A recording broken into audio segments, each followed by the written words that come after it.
Welcome to Nasdaq Trade Talks. I'm Jill Malandrino, Global Markets Reporter at Nasdaq.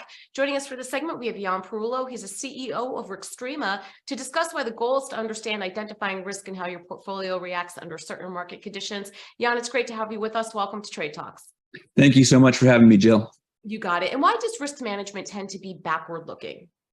Well, all of our data, if you think about it, is backward looking. So every risk model that you use is going to be using historical data. So by definition, it has to be backward looking, no matter if you look at certain scenarios that happened in the past, or you just use that data for the past. It's always backward looking. And that's why things like VaR, which is the most common risk measure, can often break, because you're just looking at the historical data and trying to fit that historical data to what's going to happen in the future. And so it's by definition a backward looking metric for a forward-looking result, essentially. How does one look forward then?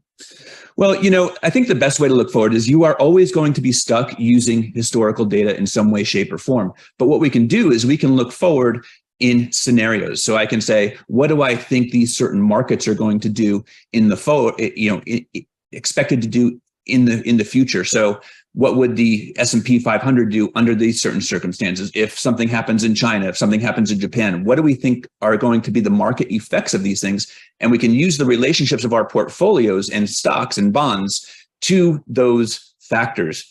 And we're still using historical data to define what those reactions are going to be to those factors, but we're using forward expectations of what those markets are going to do to try to figure out what our portfolios are going to do in that case. Can you give us examples of geopolitical and economic risks? Yeah, so I mean, we have a bunch of different things. So if you look at I prepared some slides for this. They're from the World Economic Forum, and what they do is they go out and they ask participants, what do they think the most common or the most likely risks are for the future? And what they've identified is mostly things that have happened in the past. So whether it's geopolitical based on what was happening in Russia with Ukraine, or climate change and things like that, these are the things that tend to be identified.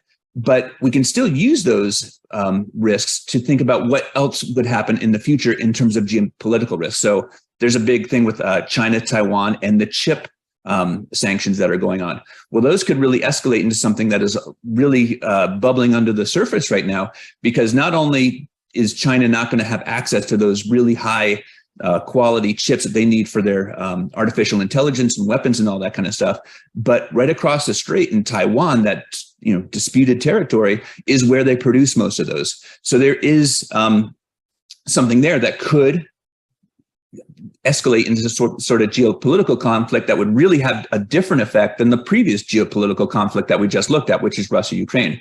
We could have something like with Iran and Israel. They've been saber rattling there for quite some time. What would that do to markets? What would something like NOPEC, where we try to break that oil cartel, what would that look like in terms of market risk? So those are the kind of things that we look at when we look at geopolitical risk, and we try to tie those back to what would happen in markets, just like we did previous to Russia and Ukraine.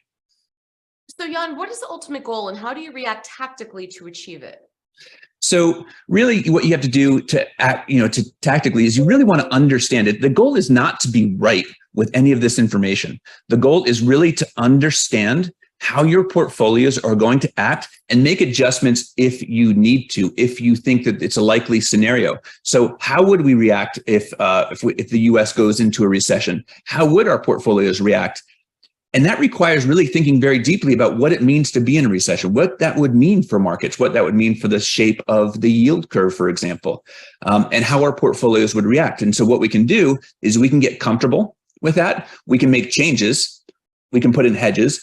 We can do any sort of a number of action items that can prevent our portfolio from having a really adverse reaction if we think there's a likely scenario coming up. But really important, it really allows us to understand what factors could occur that would really hurt or affect our portfolio. And it's not just hurt, it would help our portfolio too. So kind of that push and pull. All right, Yon, we appreciate the insight. Thanks for joining us on Trade Talks. I'm Jill Malandrino, Global Markets Reporter at Nasdaq. Thank you, Jill.